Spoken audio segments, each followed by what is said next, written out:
Yeah, I'm still working on your test. I'm about halfway through. I had a few things coming up, so I'm still kind of backing my way through them. So they're on the list. They're at number one now. I'm working on them.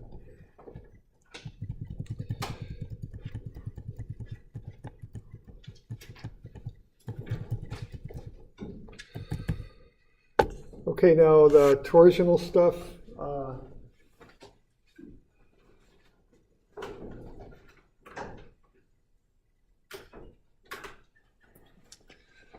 Okay, so we got 3 of them due. So 261 is the first one.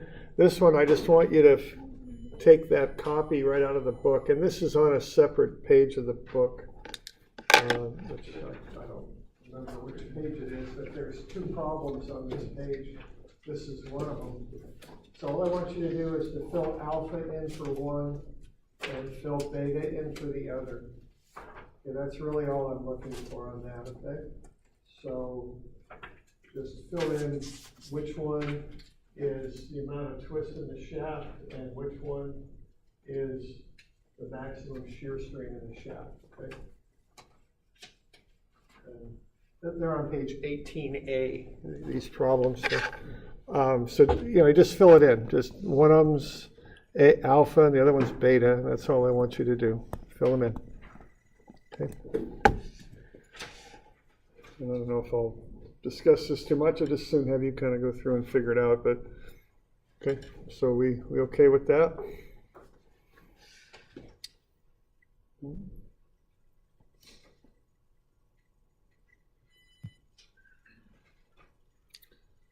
All right, so we got this one here. If we're good, so what we want to be doing here is find the torsion that can be applied to the shaft shown. Shearing stress cannot exceed 130 megapascals and the angle of twist in the shaft. Now what that is, that's, again, if you've got a line that goes straight up on that shaft cross section before it's loaded, the angle of twist is that line will roll over a little bit on the cross section. Okay, it can't exceed 2.063 degrees. Well, be sure you get that into radians. The units on this torsional stuff are kind of an issue, you might say, something you want to be keeping an eye on. So just be sure you get that angle into radians. And you always do that with this stuff. Okay, so you're looking at about 0.036 radians on that. So just be sure you get that. And this just brings out the fact that you've got 2 main design equations. They both require that you find the moment of inertia. On this particular one, it's 33.7 times 10 to the minus 6. And the units on that are meters to the 4. When you're doing meters, these things are always quite small. Okay. And then what you'll do here is you've got 2 main equations with torsion. You got the shear stress is TR over I, and you have that the angle of twist is TL over IG. And what you're going to want to do with this thing, or these equations here, is rearrange them and solve them for the torsion is what you'd want to do. All right, so you're going to get torsion as what? The shear times I over the radius, and you've got the maximum allowable shear stress. So what you're doing with that equation there is saying, okay, if I push the shear stress up to 130 megapascals, which for whatever reason is as high as you can tolerate it to go, you don't want it to exceed that. So if you say, if I push that shear stress up to 130 times 10 to the 6 newtons per meter squared, what's the torsion going to be? And you do a similar thing here with the Thie equation, okay, to solve it for the torsion again.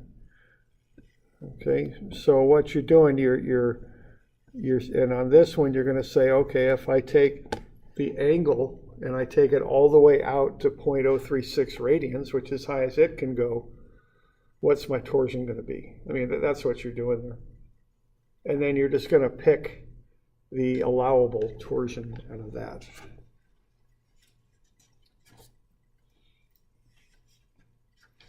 Any questions on that?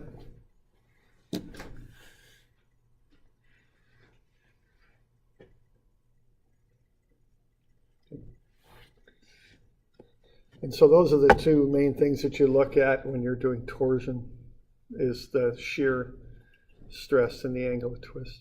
Okay.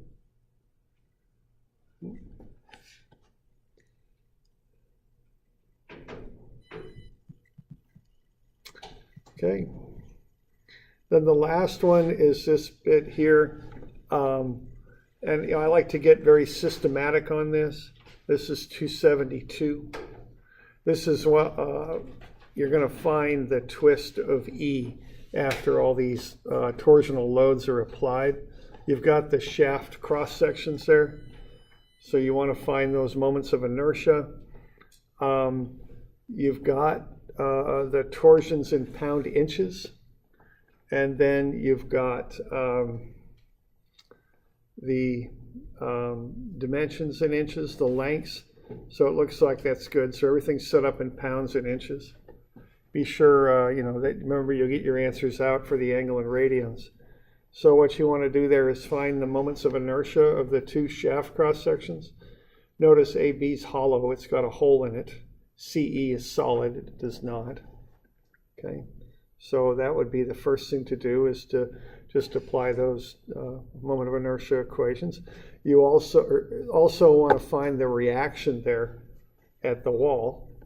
So you're just going to set up an equation that says, it's just a statics equation. Sum of torsions is 0, and that'll be the torsion at A. And then just add in all the stuff, and you can solve for the torsion at A. And that's negative 11,000. So that means negative. Your fingers curl into the page, so to speak, of your right hand. They curl into the page. That makes your thumb point to the left. And by convention, that's a negative torsion. So that reaction is negative. Okay. So we get that. So that's the basic setup that you want to do on this, is get moments of inertia and get the reaction at the wall there. Now the next thing to do here is to start to solve out the equation, and the equation here is for the angle, and that's that the angle is the torsion times the length over I and over G. Now you got G, that's given. You've calculated I there, you got the lengths right on the dimensions. So the thing to do is to find the torsions, okay? Now what you're doing, you're going to break this thing up into 3 sections. You're going to do it from A to B. After that, you've got a change in load and a change in cross section from C to D. And then from D to E, you've got the last little bit there, you've got a change in load. So anytime something like that changes on your free body diagram, you need to come up with a new kind of run at it and another set of equation of running that equation TL over IG for the new parameters that come up. Okay. So so here I'm just going through and I'm just cutting the free body diagrams, and I'm showing you what those look like. Now my habit on this is to start from the point of reference, which in this case is A on the wall, and work my way out. I show the reaction there, which is a given, and then I've got the internal torsion, which I'm solving for, TAC, TCD, and TDE. Okay, so I'm just working my way out from the wall to do that. All right. So I'm going to get the internal torsions, and again, that's kind of what we do here in strengths, is we find the loads inside the things that we're working with and analyzing and designing. Okay. So once we got that, we've got the torsions now. So you got all 4 things that go into that equation, the TL over IG. Okay, so once you've got those, what you want to do next, I just set up a table. Just keeps everything nice and clean, so I can, it just cuts back on the errors, when you do something, do it this way. And if I see a table like this, you know, if I'm out in industry there and I'm doing this a little bit, when I see a table like that, I immediately start thinking spreadsheets, you know, just anything you can do to speed up your work and cut down the error. And, you know, I kind of think like, I've done a fair amount of design work. And what I find there, you know, like if you're digging ditches, you get tired physically. If you're doing that kind of work all day, you start getting tired mentally, you know.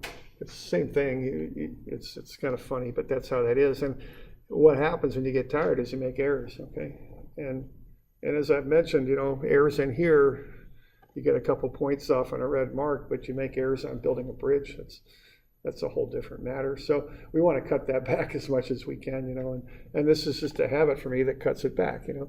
Get everything like a spreadsheet, bang, bang, bang, answer, you know, much cleaner, less, not stuff all over the page and this and that and everything, just nice and clean, work through it, get an answer. That's what you want to develop. That's part of what we do as engineers, you know. So there we go. So we got a table, we just fill it in. And what we're finding here is the angle for each section of the shaft, okay? So to find the net twist at E, you've got to add up cumulatively from A to B and then add in from B to D, as it's, or C to D, and then from D to E. And then just add the three together. Watch your signs, okay? And that's one good reason to kind of start at your reference point and work out is the signs are nice and consistent, and the sign on your answer will be quite apparent, you know, which way it's twisting. Okay, and then the answer you get out of this is in radians. I just converted it back to degrees. I'm just a lot more comfortable with degrees. I can visualize them better than I can radians, you know. Personally, I don't know. Everybody, you know, so normally I'll give an answer in degrees. Okay. So, y'all okay with that?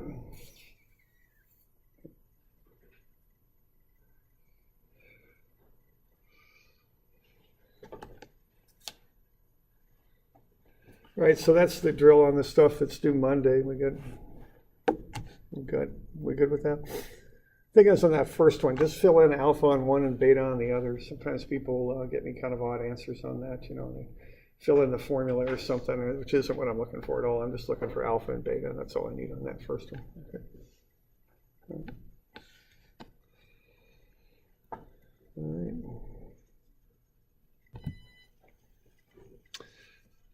So there we go. That's the homework due Monday. Now, we still got some more of this torsional stuff to be going through.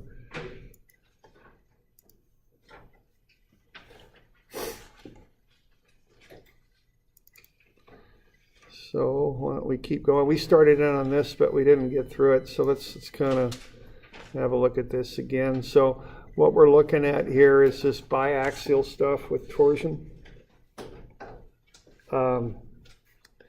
So what we want to do here is to kind of start with what we're given, and then from there kind of work our way up to find the maximum normal stress, the maximum shear stress, and the maximum, or excuse me, and then the stress on that 35-degree rotated element there. So we kind of go through here. Now, this always comes up with this stuff as units. Okay, so I'm seeing 3'6". I guess that really doesn't matter on this one because I don't think we need the length because we're not dealing with angles here. But if we were, I'd write that as 42 inches. I don't want feet in inches. I don't want feet. The reason I don't want feet is everything else is in inches. You know, when you're in the English system, your shaft diameters are inches. So get everything into inches, everything into pounds in the English system. In the metric system, everything into newtons and everything into meters, okay? So I do have 5 kips per foot. Keep in mind that a kip is a structural unit, 1,000 pounds, so that's 5,000 pounds per foot, but I want pounds per inch because that will make everything match. So what I'm doing there, I'm taking 12 inches in a foot there, so 5,000 kip or pound feet, which would be 5 kip feet. That's 60,000 pound inches is what that is. So what that is the moment about the center line of the shaft. Okay, That's what that comes out to be. All right, so I got that.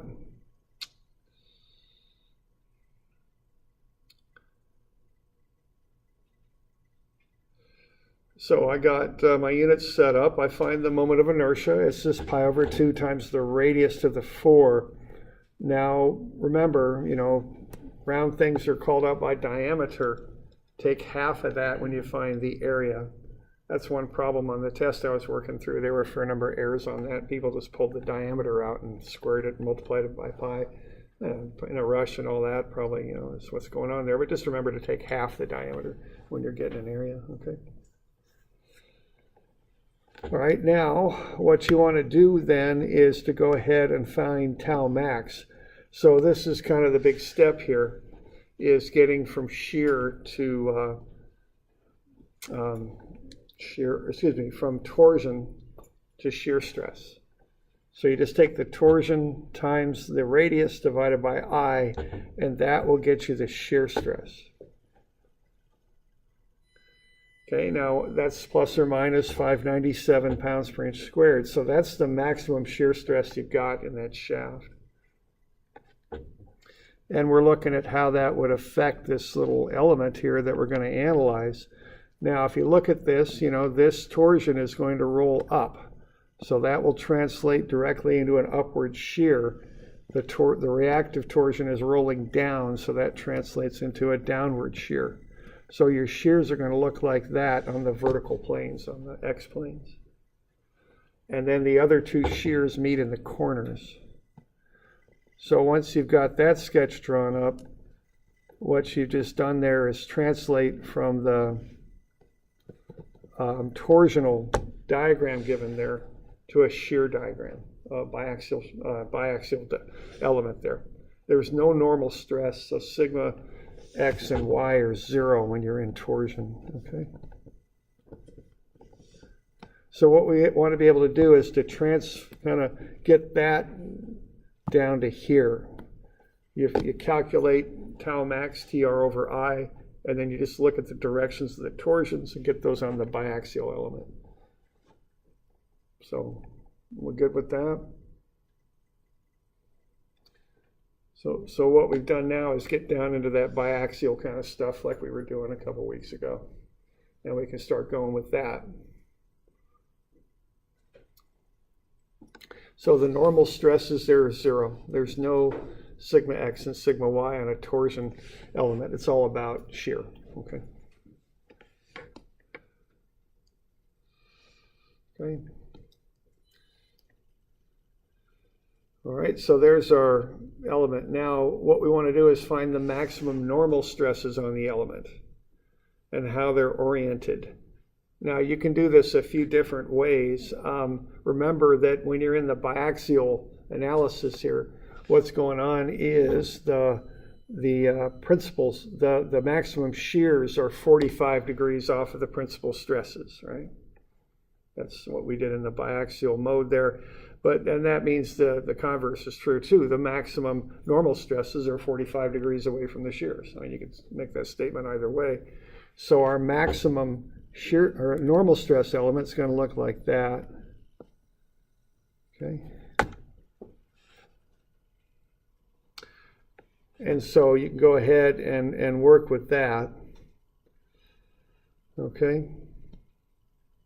Now there's a couple ways to draw these up. What you'll realize here, and I think I've even got it on the formula sheet if I remember right on the back, is that for torsions, tau max and sigma max are equal, okay? They're the same, numerically equal. Now the maximum normal stress plane is 45 degrees off of the maximum shear planes. So sometimes I find it helpful just to draw a diamond into the middle of that shear element. That makes, if I just want to do this visually, sometimes that can be helpful to do that. It just helps me to visualize what the heck's going on. So what the heck's going on is I've got these shears doing this, and then I'll just put a diamond in here to represent the maximum normal stress element there, like so. All right, and then what I'm going to start doing is taking adjacent shears and adding them together in kind of a vector style and applying them to the nearest plane for normal stress. And what I mean by that is if I take this and this, these two that I just drew, and add them up as vectors, the net effect would be a vector down right, and that will act on the nearest plane, like so. And I could do the same thing with the other two. This one and this one, add them together, that'll be up left. Okay? So on that plane there that I'm showing, we've got a compressive normal stress of 597. Okay? And then similarly, I can add this one again, but this time I'll add it to this one. So two adjacent shear stress vectors, add them up, that's up left on the nearest plane, so that goes that away.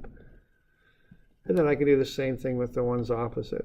So you don't have to do this visually, but if you do it visually, you're going to add adjacent shears, put them on the nearest normal stress plane, and you're going to end up with something like that. Okay? So that's what that maximum normal stress plane looks like, or the principal planes, maybe I should say. And then the magnitude on that is 597, 597. So what we've got there is on the 45-degree plane from the vertical, I got 597 tension, and 90 degrees further for the other principal plane, I've got 597 there, compression. I might have misspoke. So 45-degree plane has 597 tension, and 135-degree plane, 90 degrees more, has 597 compression. You can tell that visually. Okay?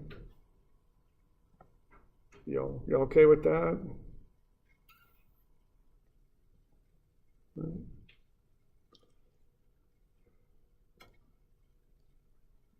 Okay. Now you can do this numerically too. If you don't like doing that visual thing, you can just crunch the numbers too. What you have to do for this is realize that sigma max occurs on the 45-degree planes because tau max occurs on the 0-degree planes, okay?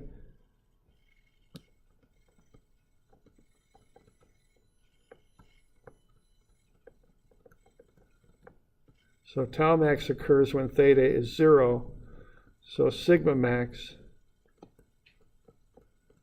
occurs when theta equals 45 and 90 degrees more. So that's basically what's going on there, okay?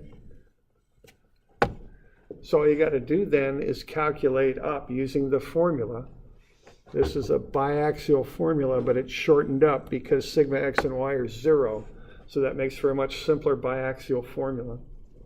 Okay? And so what we got there is we've got just sigma x1, y1 is tau xy sine 2 theta. That's all there is to it. So plug in 45 degrees, and you'll get sine of 90. And remember that what you're putting in for tau is this shear right here, the shear on the reference plane. That is a counterclockwise spin on that element. That's a positive. So that goes in as positive 597 times sine of 90. That comes out to be positive 597 on the 45-degree plane. Okay.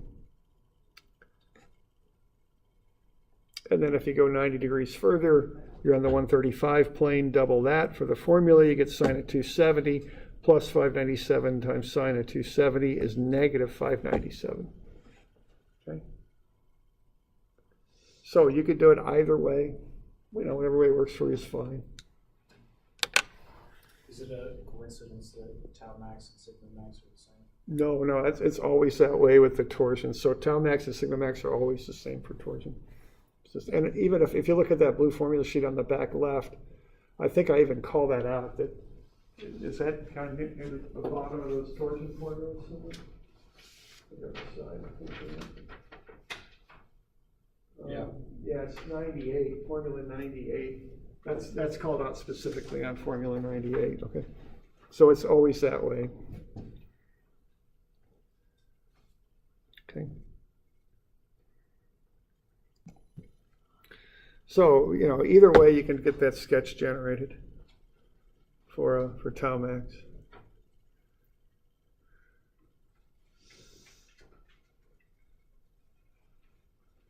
All right.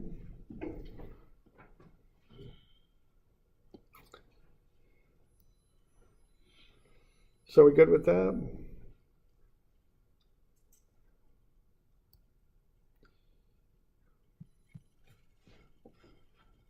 Okay. So yeah, just be sure you can do this kind of stuff with this biaxial business here. We can also find the stresses on the 35-degree plane there. Just run the formulas. Now the formulas are simplified, okay? These biaxial formulas are simplified for torsion elements because sigma x and sigma y are 0, so the biaxial stuff ends up being simplified quite a bit. So it's on the back of the formula sheet again, these simplified formulas. So sigma x1 is just tau xy sine 2 theta. Tau x1 y1 is just tau xy cosine 2 theta.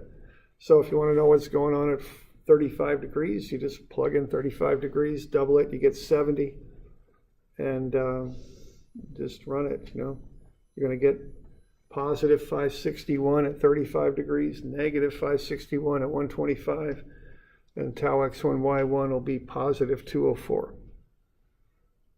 Okay. And then you can draw up a biaxial element for that too. So, the stuff it's just biaxial stuff. Here it's simplified a good bit because sigma x and sigma y are 0.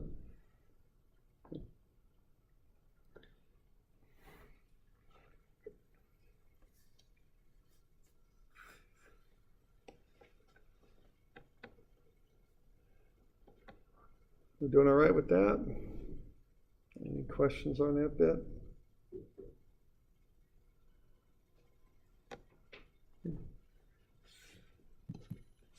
You can get a sketch going of that too, just a biaxial sketch.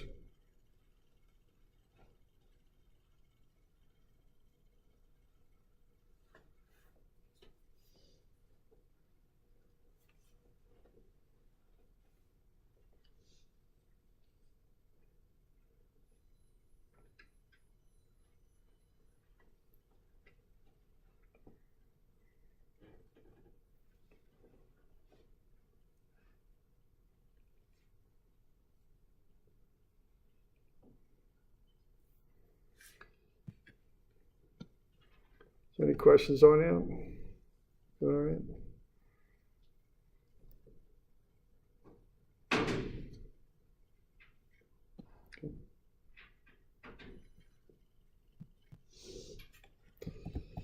Okay. Next thing about this stuff that we do then is power transmission. And that's commonly in the mechanical world where you're going to encounter torsion is you've got a shaft coming out of a motor and it's turning and you're going to pull loads off of it, torsional loads. And so we want to kind of enter that into it. We're going to be looking at the torsion that's built up in that shaft right there coming out of the motor and going into the pump in this example.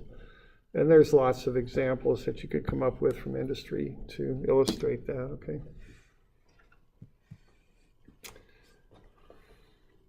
All right, so what work is force times distance. If you've had that if you took dynamics or physics, you probably have seen that. So what you're doing is you're exerting a force over a distance, okay? And that can be expressed in a lot of different ways. Probably the simplest way that I know is just lifting a weight. So if you've got your motor hooked up to some sort of weight here and you're lifting the weight, the work you would do would be the weight, which would be the force times the distance that you're lifting it. Okay. So if the weight ends up here, you would take the distance times the weight. Now you can also, if you're lifting that with a motor like this, you can take the force times distance and say it's moment or torque, and then multiply that by an angle, and that's also work. Okay, same idea. Now, what power is then is the ability to do work in a certain amount of time. The more power you've got, the more work you can do per unit time. So, you know, a big pump and a small pump can both empty out a sump of some type of pool and do that same amount of work, but a big pump has more power, it can do it faster. So power is the ability to do work in a certain amount of time. So what that is force times distance over time now, but it could be moment or torsion times the angle phi over time. But then you can look at the angle over the time, and that's the angular speed, commonly called omega. We can measure that in radians per second. That's kind of like an RPM on a shaft, you know, an angular speed, except it's measured in radians per second. That's the units we'll use. So if we take torsion times angular speed, we get the power. Okay.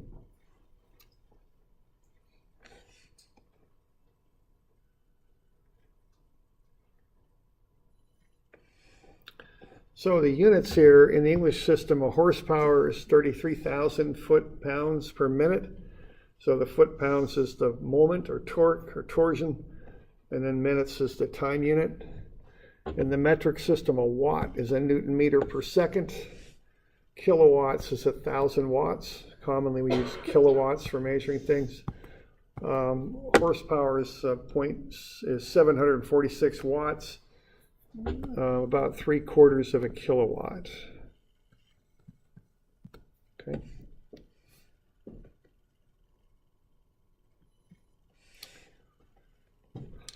Okay, let's have a look here. What this does is it adds an extra little thing on some of these torsional problems. So let's say we've got a solid circular shaft there with an 8 centimeter diameter, 1.2 meters long.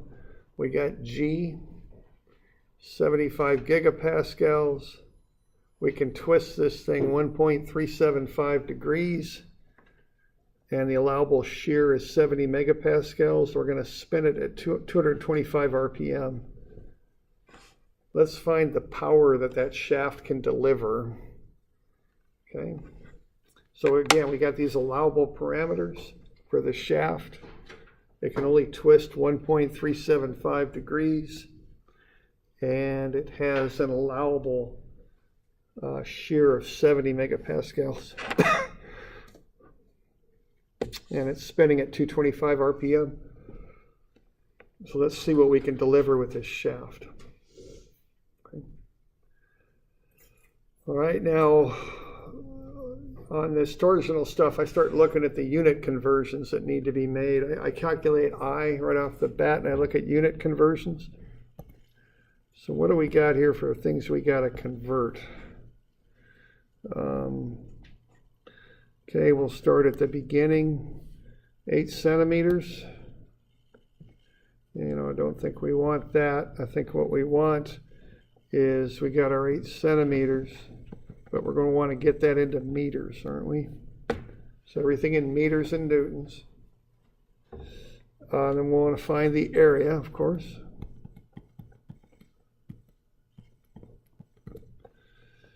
What else do we got in here?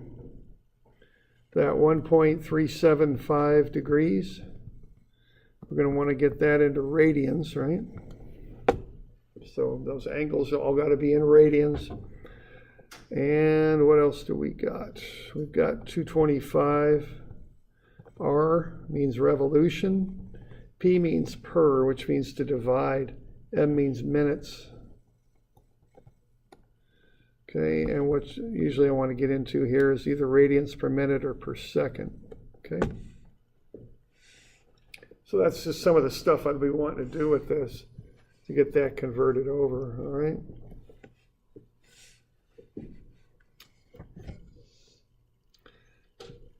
Okay, you want to find the polar moment of inertia of the shaft.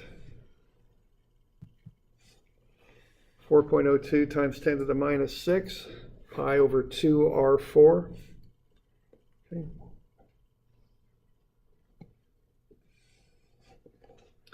And then just start to do the conversions and get everything lined out. And notice I use the radius there in meters, not centimeters.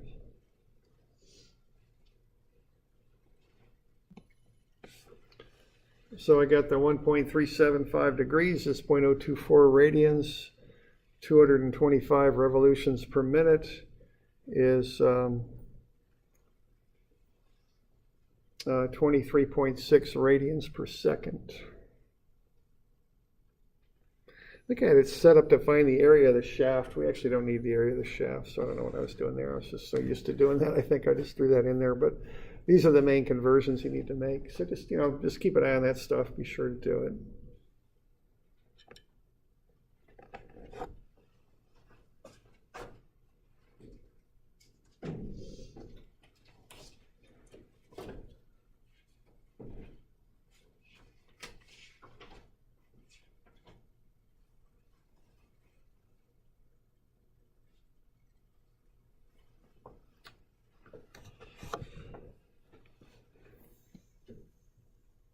Okay, and then it's just a matter of running through the dang thing. So what you want to do is you want to back solve both of those equations for torsion, plug everything in and get the allowable torsions there for each case. So if you're going to keep your angle at 0.024 radians, you want 6,032 Newton meters for the torsion. If you're going to keep your shear stress at 70 times 10 to the 6 newtons per meter squared, your allowable torsion is 7037 Newton meters.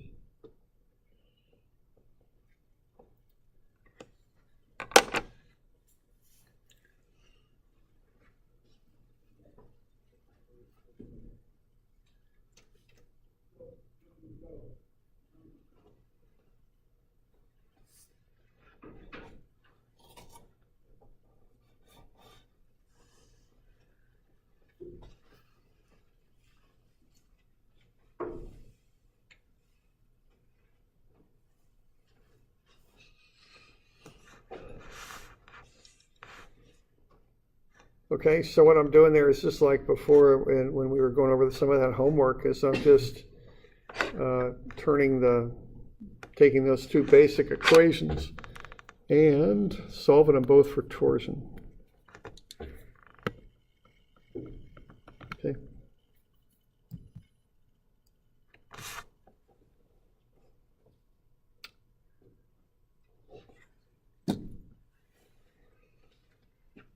And you get two different answers, and you got to figure out which one governs, which one you're going to stick with, which one you're going to use.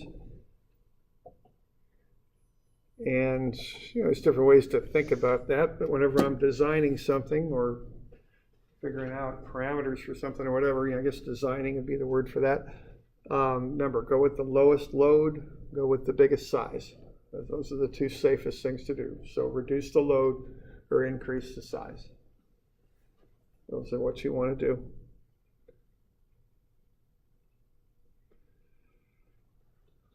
So it's just, you just pick the low one, okay? That's how we keep things safe. Now what we want to know here is the torsion. So what we're going to want to do is to take that by the angular speed is what we're going to want to do. And that'll get us Newton meters per second. And from there you can convert that into whatever unit you're looking to use, okay? So what we've got here is 6,032 Newton meters. That's the maximum torsion we can apply to the shaft. If we go over it, we'll have too much twist in the shaft. That's the deal, okay? So if you've got that as your maximum allowable torsion, then you can convert that into watts and then into horsepower or whatever unit you're going to use for power, okay? So just take the 6,032 Newton meter torsion times the angular speed. That'll get you Newton meters per second, which is watts. So that's 142 kilowatts, which translates to 190 horsepower. So that's what you can do with that shaft, spinning at that speed. Okay.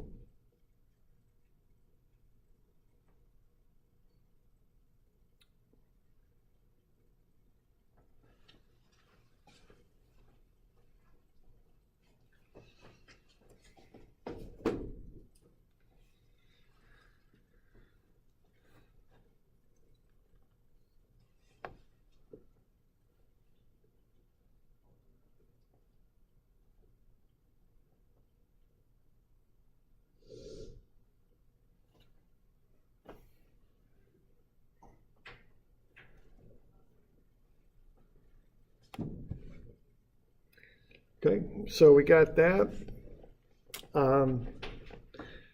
Now you can go further with this. What we've just done there is go through some sort of mechanical kind of parameters for that shaft and figure out what's going to happen. And you can, look at whatever the heck you're doing. If you're pumping water, you can analyze how much power you need for your pumps and motors and all that. If you're moving a conveyor belt, you can do the same thing.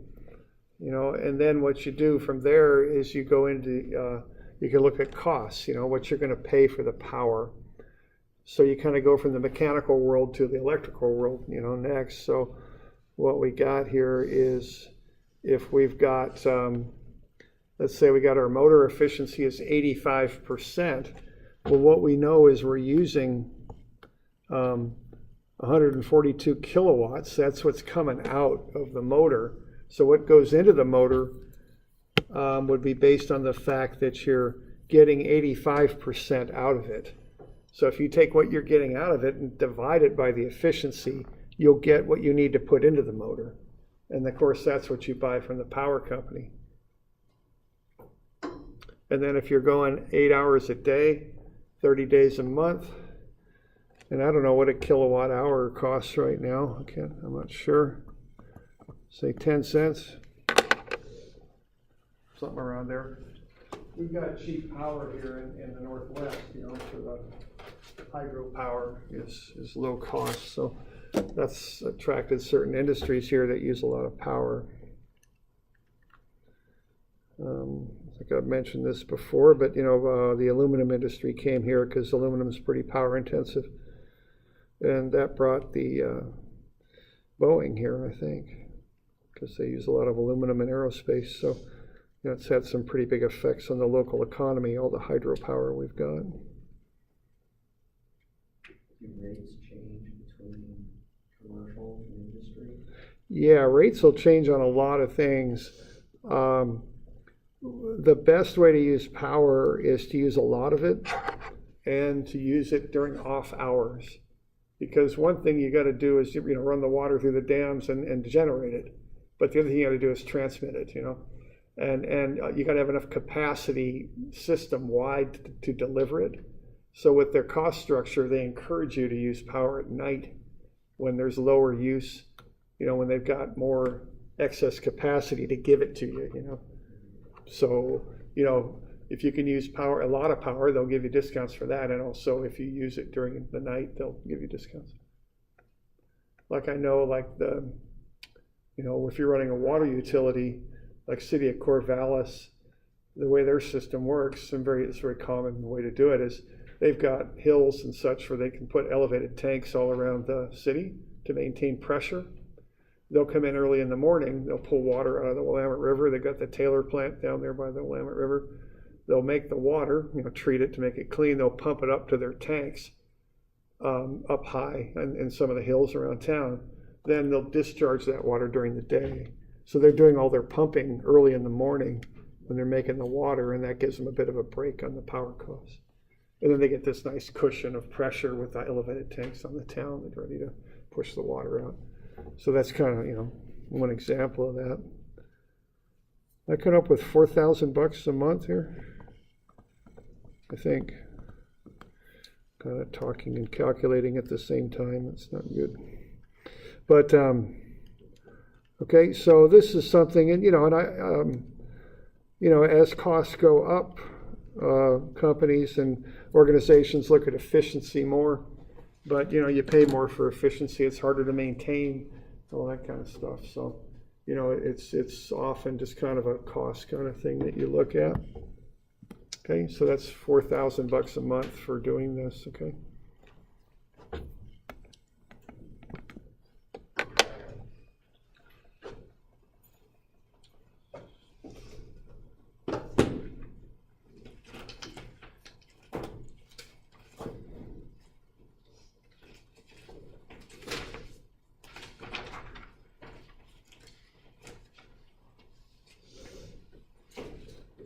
So how about doing, we'll cover the rest of this on Monday, but I want to at least give this stuff to you that I'll assign, and I might assign more on Monday too, but what are we going to do here? We're going to do 3.0, let's see, how about 302 and 303, I think. Yeah, 302 and 303.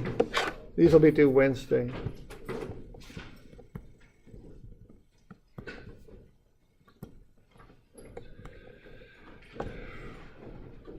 Today the 11th, right? 16th, that's the 16th then?